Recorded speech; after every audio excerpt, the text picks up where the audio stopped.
Hey guys, welcome back to the Curly Reader. My name's Amanda, and today I want to share with you some recommendations for Historathon.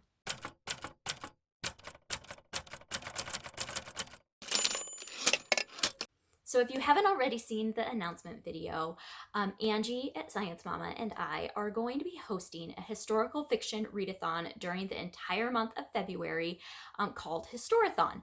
And so today I want to give you some recommendations for all the different prompts that we have put on our bingo board that we created for this readathon. So let's just get into this. I picked out 3 books for each prompt to recommend to you, with a couple of exceptions. So the first exception is our group book, because that's just the one book, The Yellowbird Sings by Jennifer Rossner. And this is the one that is in the center square, and we will be reading it as a group. I will link the Goodreads group for this down below in the description. And yeah, if you would love to read this with us, we would love to have you. And so yeah, you can check out the details down in the description and join the Goodreads group for that. The other prompt that I am not sharing recommendations for today is to read a book set in a place that you have visited. And that's because that is a very personal thing, right? I don't know where you've been, so I can't really recommend anything. That's something that you're gonna have to kind of look into on your own. But I hope that you find something really, really spectacular to read for that prompt. So for the remaining 7, I think, prompts, I have 3 books picked out for each prompt. So let's get into this. I am not going in the order that they are on the bingo board. I'm just going in the order that I grabbed the stack, because I have books completely surrounding me right now, and we're just going to try to get through it. So the first prompt that I'm going to talk about is to read a book that has to do with a war that is not World War II. So for this prompt, I have America's First Daughter by Stephanie Dray and Laura Camoy. This actually, believe it or not, takes place surrounding the French Revolution. So initially you might think, oh, Revolutionary War. No, it actually takes place during the French Revolution, and it follows Patsy Jefferson, which is Thomas Jefferson's daughter, and she was in Paris during the first tumultuous days of the French Revolution. And yeah, so, and then it follows her all back to America and more than just that, but it does involve that. The next book that I have is As Bright as Heaven by Susan Meisner. This deals with World War I and the Spanish flu. So definitely, like, if you're not up for reading about a pandemic, don't read this. But if you are, this was amazing. Loved this book. I read it last year. It was so good. When I went to go grab this to put this video, I was like, oh my goodness, I marked so many pages in this. So, and I just randomly opened up to one and read the quote, and I'm like, oh, that's so good. So beautiful writing. It follows a family that are morticians during the Spanish flu, and how that kind of affects them, but also their father ends up having to go to war, and so how that affects them as well. So that one. And then if you participated with us last year, you will know that our group read last year was Fountains of Silence by Ruta Sepetys, and that took place shortly after the Spanish Civil War in Spain. And so after reading that, I had a subscriber recommend to me The Return by Victoria Hislop, and this takes place during the Spanish Civil War. So if you are into maybe learning more about the Spanish Civil War, this would be an excellent pick. I have not read it yet, but I'm taking her word for it.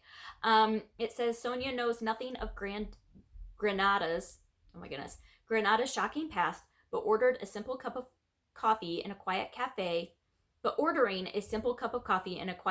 will lead her into the extraordinary tale of a family's fight to survive the horror of Spanish Civil War. And so then it goes to 70 years earlier.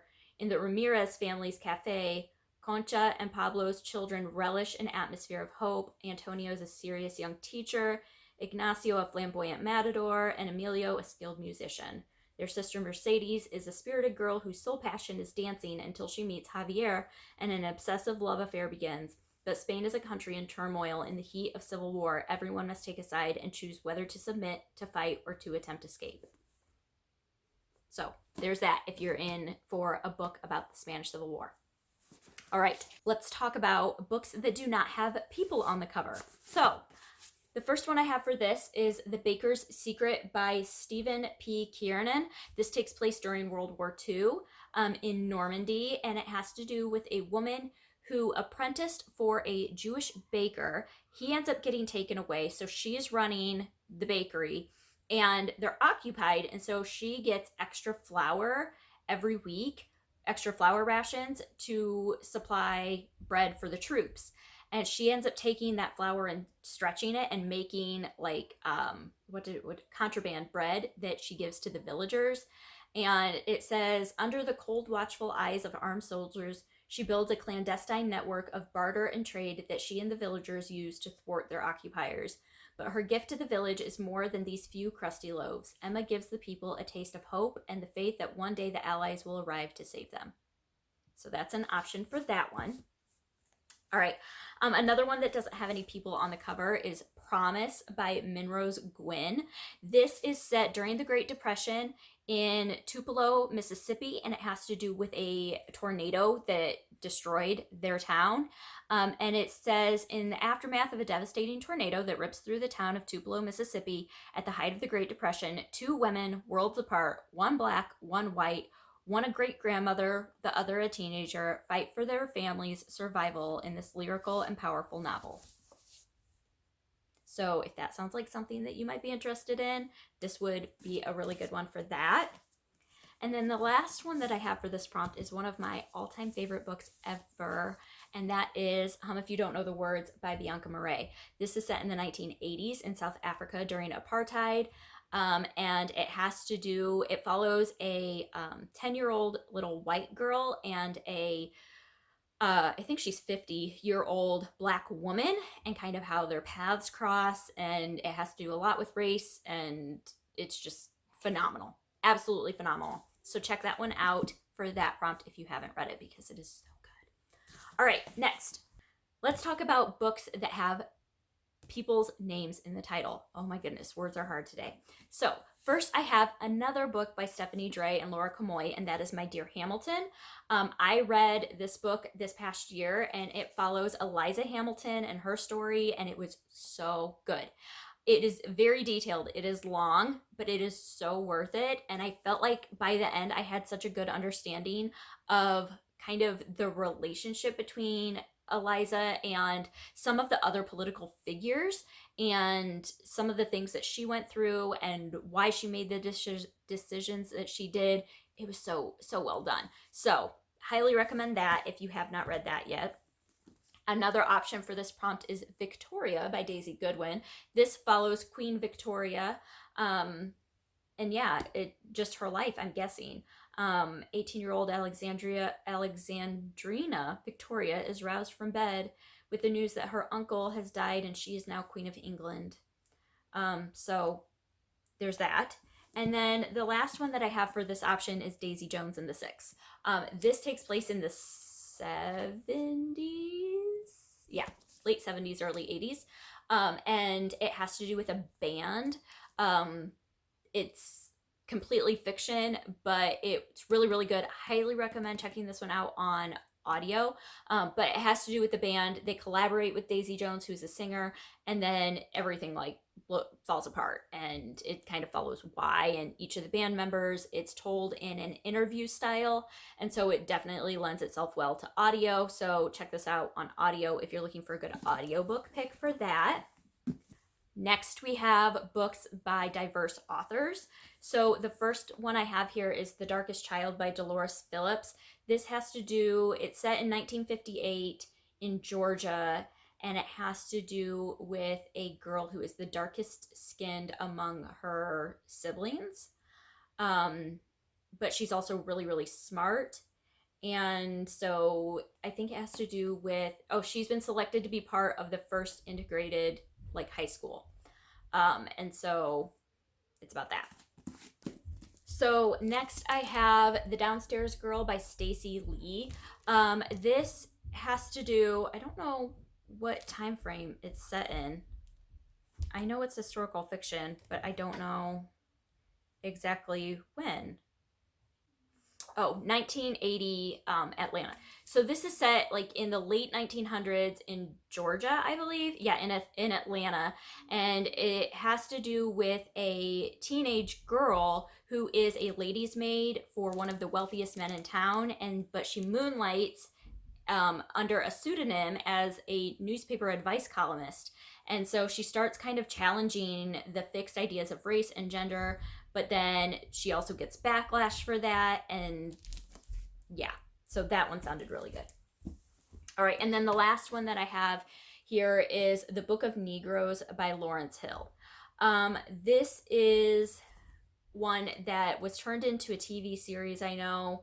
It like follows a woman who is kidnapped from Africa as a child and sold as a slave, and then she flees to Canada after the Revolutionary War. She escapes to attempt a new life in freedom, and that's all it says on the back. But I've heard really, really good things about this, so that is an option for that.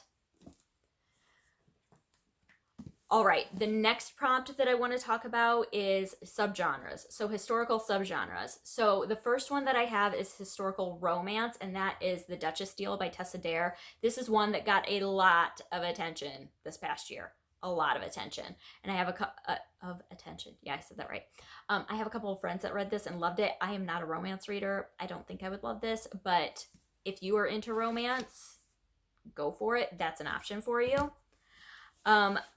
A historical fantasy that I have read and absolutely loved, it's like paranormal, is The Diviners by Libba Bray. This is fantastic on audio. Oh my goodness, so good. January Lavoie narrates, and it's, oh, yes, it's so good.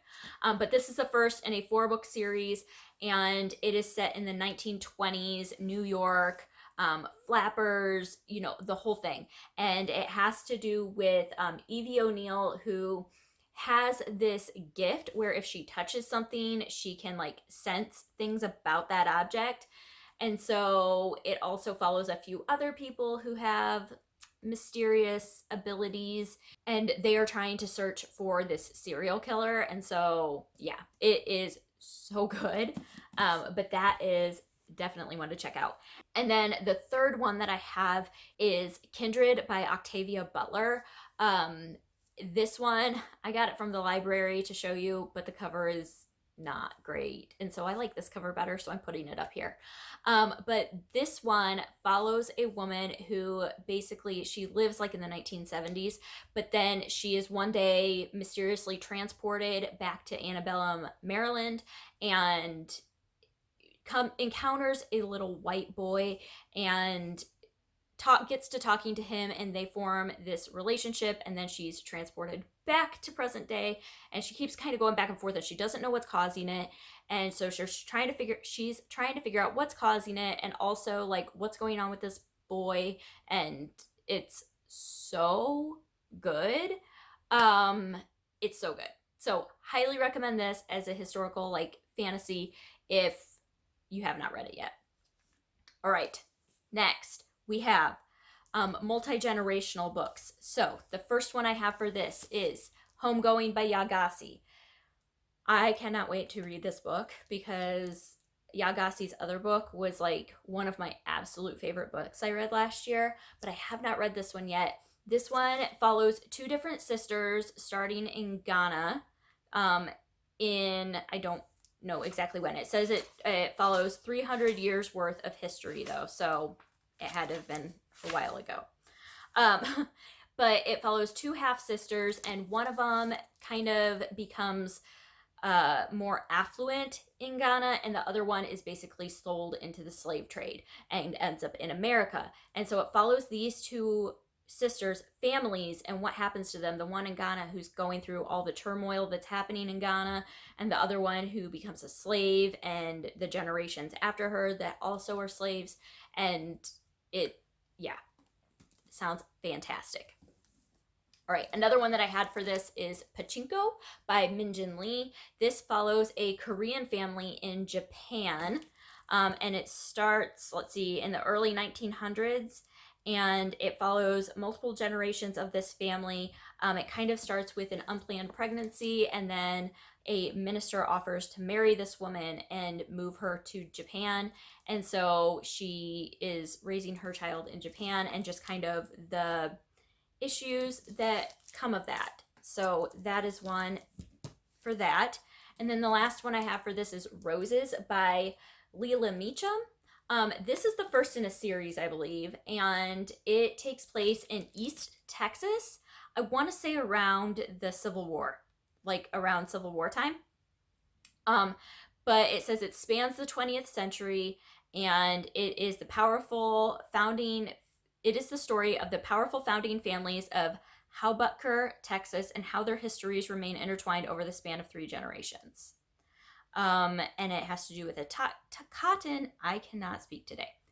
tycoon and a timber magnate who fall in love, but she doesn't want to give up her family's land, so they never marry, and the fallout of that over all the generations. So if you're looking for a nice family saga to get into, that would definitely be one for that.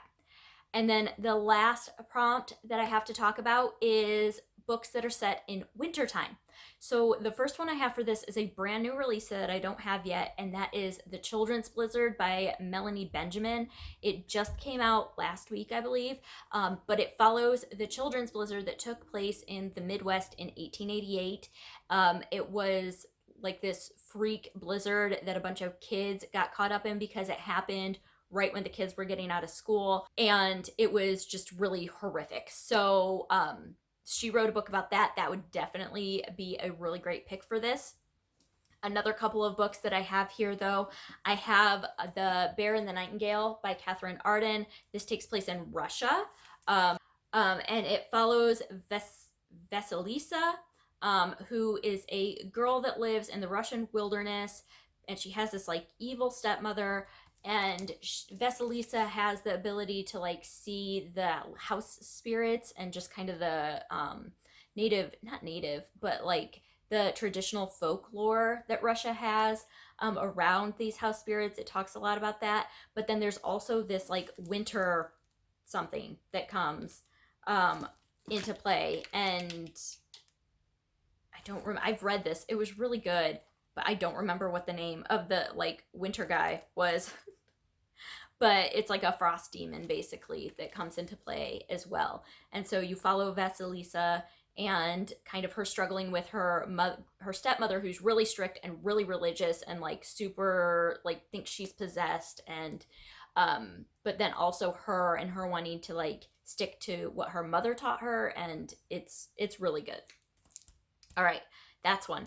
And then the last one that I have for this is Between Shades of Grey by Ruta Sepetys. This takes place during World War II, and it follows a girl from Lithuania who her brother and her mother and herself get sent to a work camp in Russia, in Siberia. And it kind of follows what's going on with Stalin during World War II. This was a book that I learned a ton about. This is one that sent me into a really deep dive on Russia during World War II and what was going on there, and why this girl and her family get sent to this work camp, how they're surviving, the conditions they're put in. It's horrific. This one also has a movie that was made. I think it's on Amazon Prime, but it does have subtitles because it was made in, I think, Lithuania or Russia. But it is so good. Highly recommend. One of my favorite books of all time. All right, that's it. Those are all of my recommendations for Historathon. So if you need more recommendations for some reason, please feel free to hit me up down below in the comments. I am absolutely more than welcome, or more than happy, to give you any other recommendations that you need. If you have a recommendation for one of these prompts, feel free to leave that down below as well. You can also join our Goodreads group, and we have a thread there with book recommendations, so you can check that out if you would like to, and either leave recommendations or get recommendations there. But yeah, if you've read any of these, I would love to hear what you have to say about them. I've read a lot of them, and I haven't read some of them. So Let me know what you think about them down below, and let us know if you're planning on joining us for Historathon. So yeah, other than that, I hope that you enjoyed this, and I hope that you stick around and subscribe. And until next time, see ya.